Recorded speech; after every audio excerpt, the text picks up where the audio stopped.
Blake, it's good to have you back in the studio. What's going on, man? Yeah, we're back, man. It's springtime is here, and the wave of springtime real estate is hitting. Okay. Man, what it's does coming. that look like for you?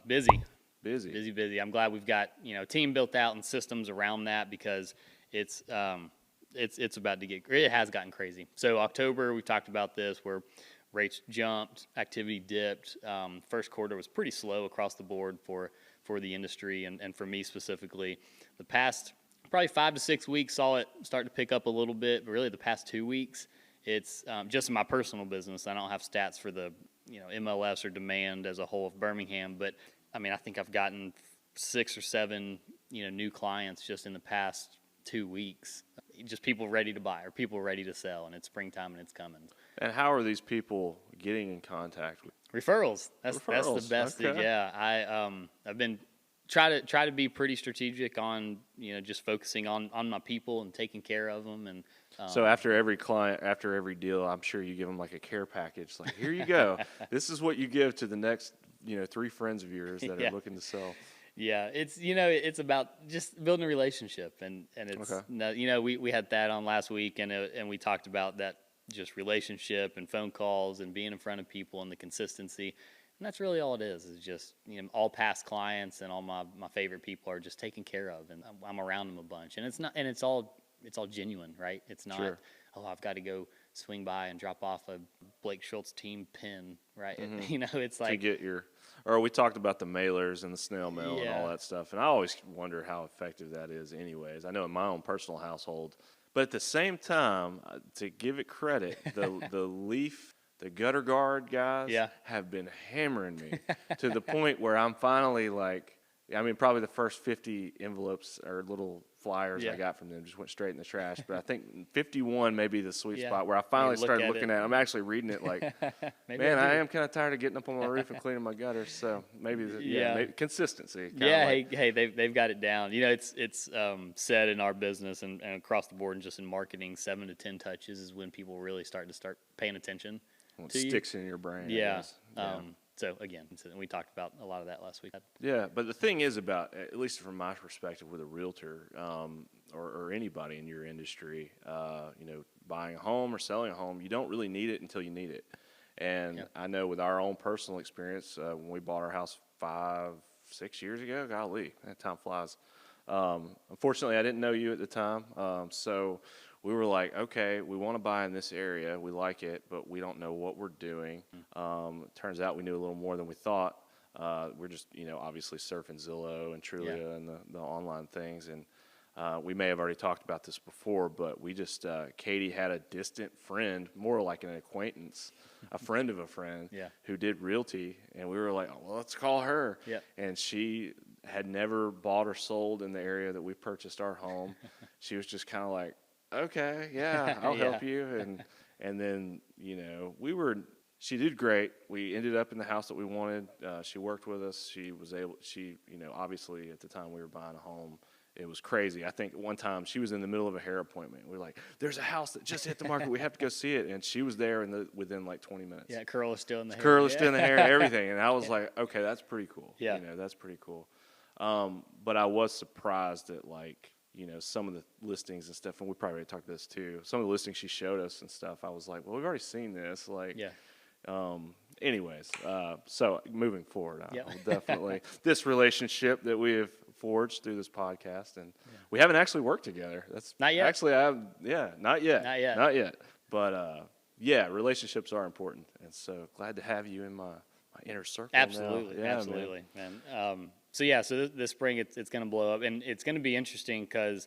How do you think this spring will compare to? We're in 2023, so last year we were 2 years removed from the pandemic, more or less, or the height of the pandemic. How do you think this spring will compare to last spring? I think it's going to jump up to be pretty competitive with what we saw then as well, meaning multiple offer situations, people waiving inspection. And I know I've asked this question, and for anybody, maybe this is the first episode they've listened to, why is it that spring is the hotbed of realty action? Is that just you know, people are getting outside, it's warm, you know, serotonin levels are better, you know, people are just, why is that? Yeah, that is part of it. I think school year has a lot to do with it as well. People wanting to make a move in the summer and not, you know, uproot kids if they're changing school systems or districts. Yeah, you mentioned that. So yeah, so I think just a combination of those things. But really the past 2 years since, you know, 2020 until last October 22, it was springtime year round. I mean, it just stayed crazy. Rates jumped October, things cooled off a little bit. Buyer demand cooled off. Lack of inventory did not change. We still have a lack of inventory, but now rates are kind of more or less settling into a new normal, and buyers are realizing that. And so people who didn't have to buy last October or last fall are now saying, okay, well, I need to buy now, and rates aren't coming back down to 3%, so let's go. And so all the people who would just normally be ready to buy and sell today are paired up with people who delayed for 6 months. And they're finally ready to pull the trigger. Yeah, so we've got a increasing daily demand for houses while we still don't have much inventory. So yeah, that's interesting. At least in my neighborhood, I see houses going on the market left and right. One house on the corner in particular, I feel like they just sold that house. 6 months later, there's another for sale sign in the yard. Yeah. And so who knows what that situation is, but can you speak to the lack of inventory? Is that a relatively new thing, or has demand just surpassed a regular inventory that we already had? It has. Well, if you know, this kind of goes back to 15 years, 2008 to 2012, there were no homes being built, right? Because we were in a huge recession, yeah. Banks wouldn't give money. And so we've been in a lack of inventory since 2012. Really? Yeah, but it just hasn't been as extreme because builders just can't keep up. And then pandemic hit, and it kind of set it back even more because material was hard or impossible to get. Material prices skyrocketed, and so for a decade we've been in an inventory deficit. Yeah, we have, which is why the market has quote unquote been so good for so long. And I've ridden that wave, and I haven't experienced a massive recession. It's coming at some point, or at least in a correction. I don't think a big recession is coming. But a correction is coming. We just saw 6 months of a correction, essentially, and probably more of that's coming in the next couple of years. If you just look at the history of real estate since data was kept in the 40s or 50s, it's cyclical. It goes up and it goes down, and it's just that is the progression. We've been up for a while, so eventually it's going to dip back down, and that's just part of it. So as an investor, I'm in it for the long haul. Right, I'm trying to buy stuff and hold it for a long time, so it'll go through those ups and downs, but I'm not real worried about it. It'll just stay right there and keep going for me. But as a home buyer, as an agent advising a buyer or a seller, it really breaks down to what their goals are. Right, is this a 2 to 3 year house for you, or is this a 10 to 15 year house for you? And based off that answer is going to be my advice for that person as an agent is going to change on how they write that offer. And do a lot of people have an answer for that question when they're looking for most do. Like first-time home buyers? First-time home buyers, like, hey, we're just, our budget's up to $300,000 in Birmingham. That's really not getting you a ton of house anymore. Sure. So that'll get you a starter home, 3-2 under 2,000 square feet. You have 2 kids, and you're hurting for space. And so, people who just asked us that question will be like, I don't know. We may move next week. We may die in this house. I have no idea. Yeah. So. So I'll give you an example of the crazy market we've entered, and this is the most extreme case. I've had one that was close to this 2 years ago in Homewood. This is the most extreme case I've been a part of. So I have some clients looking in Homewood, Red Mountain, Highland Park, Forest Park, that kind of area, and there was a house listed. This is actually over in Crestline Park, and it was listed for $660. Okay. $660. It was a good house, and houses in the area are $1 million plus. Oh yeah, definitely. And so we go through. We have a showing for. It was coming soon for like 3 or 4 days, so we knew it was coming up. Let's say it was Thursday. Got a showing for Thursday morning, and we have as a realtor in our system, we have a showing time app that you have blocks that you say, I'm going to get this hour, I get this hour, and if you look at it, they were either opened on a Wednesday or Thursday, and they were showing through Sunday night. Offers were due Sunday night. And the day it opened, Wednesday morning or Thursday morning through Sunday, there was not an open block. It was being shown the entire time. So we showed up day one, first thing in the morning. There were 5 other showings. It was like an open. My client said, "Is this an open house?" And I was like, "No, this is all the showings." It was just nonstop. It's just a revolving door of people. We ended up writing an offer. We were one of 21 offers, which is the most I've ever been a part of. That is insane. 21 offers. Do you and the other realtors just go get coffee and like, look, okay, let's work this out? Like, come on. No, man, like, it's competition. Blake's got it. Let's save us all a lot of time here. It's competition. It is, I want my people to get it. 21 offers. So it's listed at 660. Obviously, we know we've got to offer more than that. And so and it's not just about the number, but it's about the terms of the contract as well. What else is in the contract that is risk to the seller of it not closing? And that is in reference to the contingency. So contingent on inspection, contingent on financing, anything else. You just can't have contingencies if you want to compete with that. Mm-hmm. And so my buyers decided to pay for an inspection day 2. Before offers were due, we're going to pay an inspector to go in there. We may not get the house, but we're going to spend the money because we want to make sure we're going to spend a lot of money. We want to make sure we're not buying a dud, but we know if we put an inspection contingency in this offer, we're not going to get it. So they decided to spend the money. The house came back pretty good. There's a couple little things, but nothing crazy. And so we checked that box. We don't have to make contingent on inspection. The next one is contingent on financing, where they were getting it financed. They had a decent down payment. And so 2 things. One, he was confident he's going to be able to get the financing. He's not going to lose his job, and the bank says, we're not going to loan to you. Or you're not going to go finance a yacht or a Lamborghini, right? Like you're going to be in good standing, and that was a calculated risk that the buyers made of saying, yes, I'm confident that I'm going to get the financing. We checked that box of not contingent on financing. The second part of that box is appraisal, which was the risk for him was, hey, we're gonna offer over list price. What could it appraise for? Because let's say we offer 700 and it appraises for 660, then that $40,000 gap has to come out of his pocket. Coming out of his pocket. Right. Now, I told you they're putting a significant down payment down, and so it was significant enough that would cover that gap already. And so they kind of removed the risk for them to do that. So again, it's calculated and knowing just a bigger risk of a huge down payment. Yeah. Well, I guess that's not a risk. Well, they're doing it anyways. Buy the home. Yeah. So then the question comes in: is this a short-term home for you or a long-term home? Because if it's short-term, it's getting appraised, and per the appraiser, you're overpaying for the house because the appraiser said it's worth less than what you're contracted for. If it's a long-term house for you, then are you okay with that, knowing that if you're going to be here 15 years, it'll appreciate, and if you overpay by $40,000, then you may get that back. Yeah, you'll probably get that back. Now, if this is a 2-year house for you, there's a good chance you don't. Yeah. And if you plan on selling this in 2 to 3 years, you're going to lose money. You're going to make my job really hard because I'm going to have to tell you you're going to lose money. So I'm telling you that now, assuming that you're going to call me when you're ready to sell it. And so that's where that question and the answer of that question really comes. It's pretty important because it's how. So they ended up offering $800 for the house, so $140,000 over list price. Wow. Which is, again, think about that, and the answer to that question is it's a long-term house for them. If it was a short-term house, that's not a very good investment then. Yeah, I'd be like, oh, please don't do that. Don't do like, this. That's a really bad idea. Go get a condo or something, yeah. Yeah, but if it's a long-term house, it's, okay, from the appraised value, and I'm not saying, I don't even know what it would appraise for because it didn't. I ran the numbers as if I was an appraiser, and I came up with about $800. I think the house was underpriced. Okay. And so offering $140 over sounds ridiculous, but realistically, the house probably should have been listed at like $775. Mm-hmm. But so we talked about, okay, and again, 10 appraisers would have 10 different values on the house. 10 agents would tell you it's worth 10 different things. Like, there is no exact number. So we came up with a ballpark of like, 780 to 830 is probably that range of value. And so coming up with that 800 is like, there is some risk that it could appraise lower. You've got to cover that.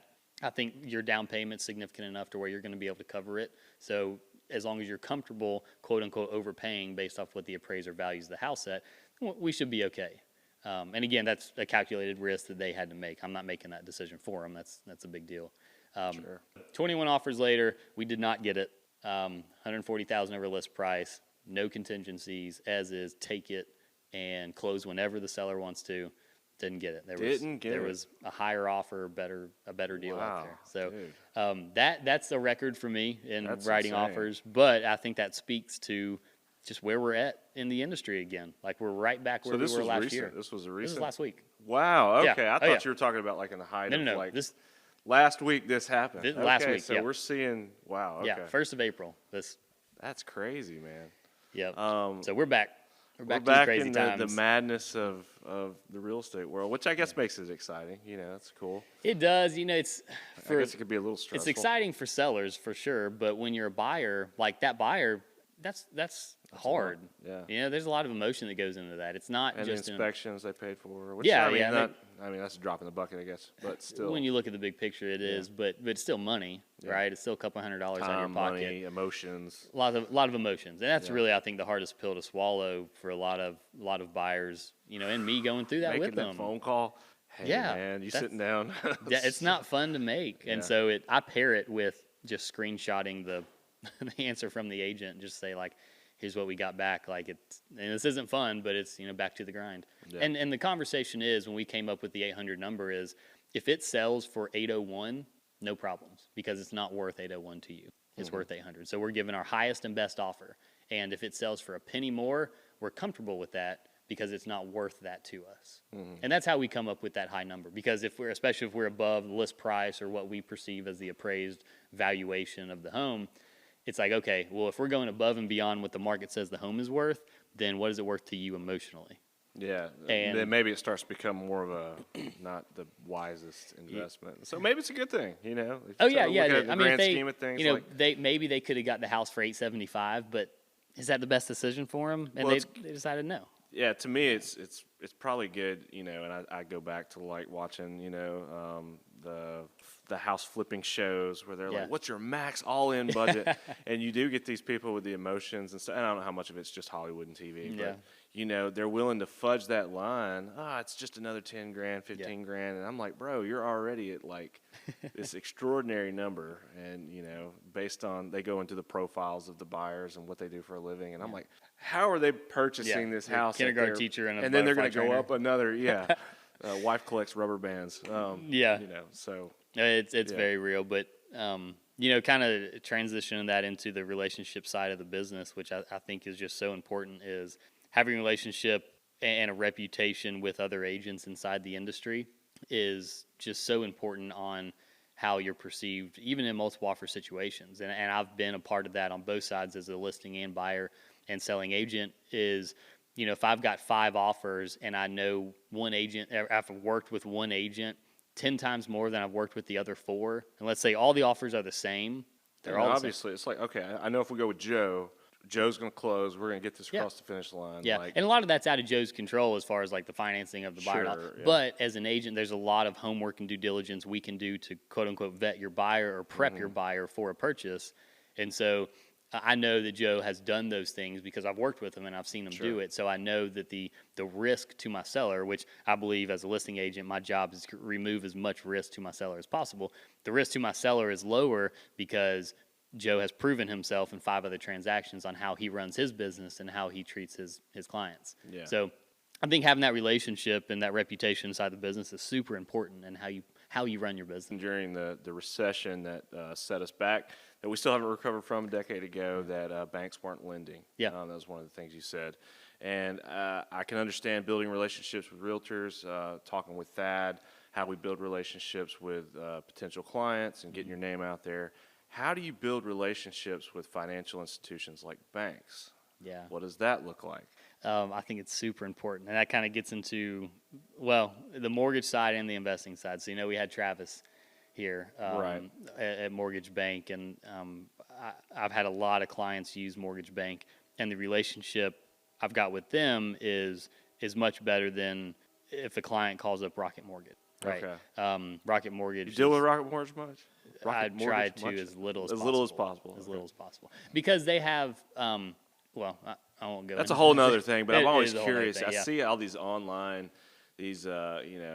press a button and get approved. Yeah. And I always want to run these things by you. I'm like, how legit is that? Or what's the catch? It just sounds too easy. But we don't have to go into that. We won't get into that too much. But I think the relationship like that I've got with Mortgage Bank is beneficial to a client in the sense of, so the relationship I've got with Mortgage Bank is if something during the transaction, which actually I've probably done 300 or 400 transactions with Mortgage Bank, and this has never happened. Oh, wow. But if it were to happen, if we're under contract, if one of my buyers is under contract and something comes up with the loan, and Travis's team comes back and says, I'm not sure we can do this. And it's not just like a hard no, but there's just something weird about it. If that was with Rocket Mortgage, as your agent, I can't help you.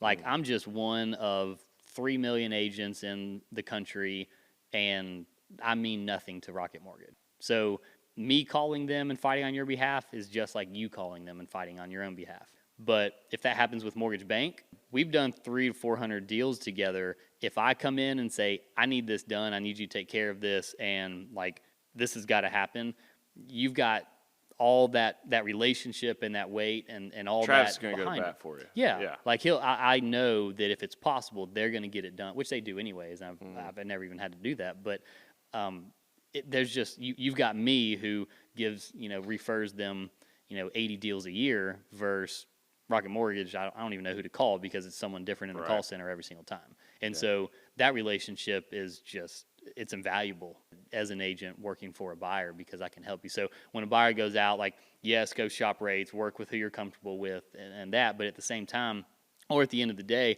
if you're not going with someone that your agent has a relationship with, and this is what I tell people, is if you get in a bind, I'm less effective helping you. Mortgage Bank doesn't pay me to promote them. I don't get kickbacks. I think I have a T-shirt they gave me, right? And maybe that was because they did my mortgage. But I truly recommend them because like that is the best for you. That is again, my job is removing risk for a seller. It's the same thing for the buyer. If you use Mortgage Bank, I know I've done so many deals with them. I know how they work that I'm removing risk of the deal falling apart because of financing if you work with them. Mm-hmm. There is outside risk that I don't have knowledge of and I don't really have any control over if you go with someone that I don't know or I don't have a relationship. So that's awesome. I guess you would advise anybody up-and-coming realtors to probably do the same. I know we had, I forget his name. He's only been with ARC for a little while. And, Christian Kelly. Or Drake. I would imagine some of the advice you gave him was, hey, let's go get you established, let's let you meet Travis or maybe another bank institution and start building that relationship as a realtor so that you have somebody that you can work with or have somebody that can go work for your clients, maybe a little harder than some national outfit. Yeah, super important. And at the end of the day, and this is, again, like obviously this is a huge purchase. Finances are a big part of it. So people come in and say, well, I got a quote that's better over here. I say, well, if that's true, send it over to Travis, let him look at it, or send it over to the bank that you've got a relationship with, let them look at it and see what the true difference is. Because like there's a lot of different ways to adjust and hide and change costs inside a loan, like a lot of different levers to pull. And so, this loan looks better, but actually it's a much worse deal. Or it's the exact same, and it's just presented differently to where on the front end it'll hook you in and it'll secure your business. Which is, I think it's important for you just to have all the knowledge, and this is what I try to do is like, hey, before we make a decision, let's just get all the data possible. And if the decision makes sense to go one direction versus another, let's do it. But before we make that decision, let's just get all the data. Yeah. So. Well, that's awesome, man. Yeah. So relationships are important, obviously. Who would have thought? Who would have thought? Yeah. Flip. Talk about relationships on the investing side as well. I think with banks are equally as important. Sure.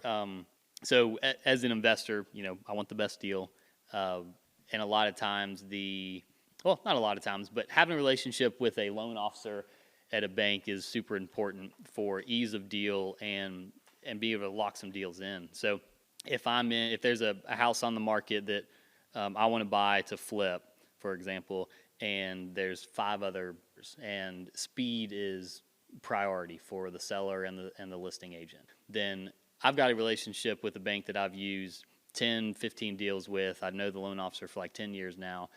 We've got a relationship, so I can call them up and say, hey, here's the address, here's the deal, here's my scope of work. Am I good for $250,000? He goes, yeah, dude, you're good. Here's a letter. Boom.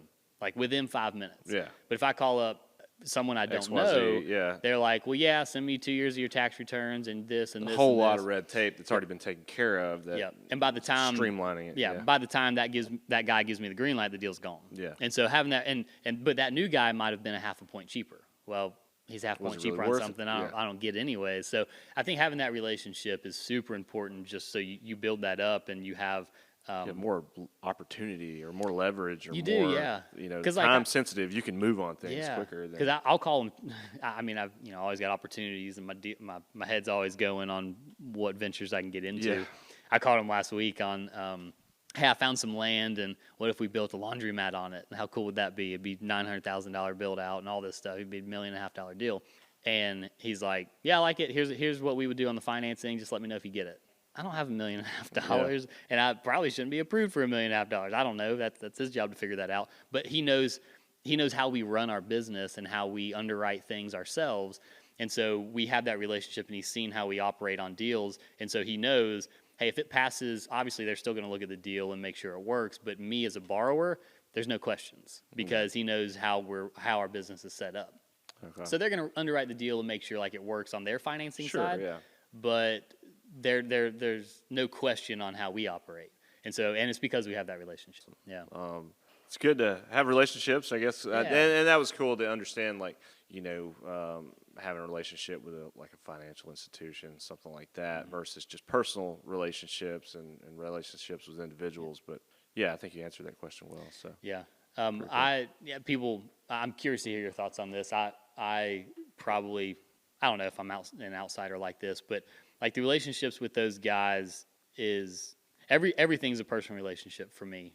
It's not, a lot of people have like, this is a business relationship, and it's not. It's, man, we're friends. I want to do people that I enjoy working with and hanging out with. And, me and him go golf together, and we enjoy being around each other. It's not, I don't know. It's not as much just a business relationship as it is like we're hanging. Actually, I just sold him a house in Bluff Park. Okay. So, yeah. Well, I would like to think this is not our business relationship anymore. Like, we've kind of become friends. Even though we've never actually mountain biked together, we talk about it. We talk about it all the time. We talk about investing and buying and stuff together, which we'll eventually do. Yeah, I get that totally. Well, cool, man.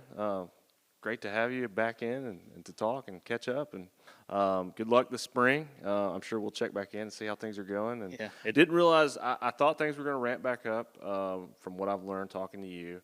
Did not realize things have already gone really crazy so far. Hold on tight. This spring is going to be crazy. We're going to be right back where we were last year. All right. Well, I'm sure we'll have a lot more to talk about that. But yeah, man.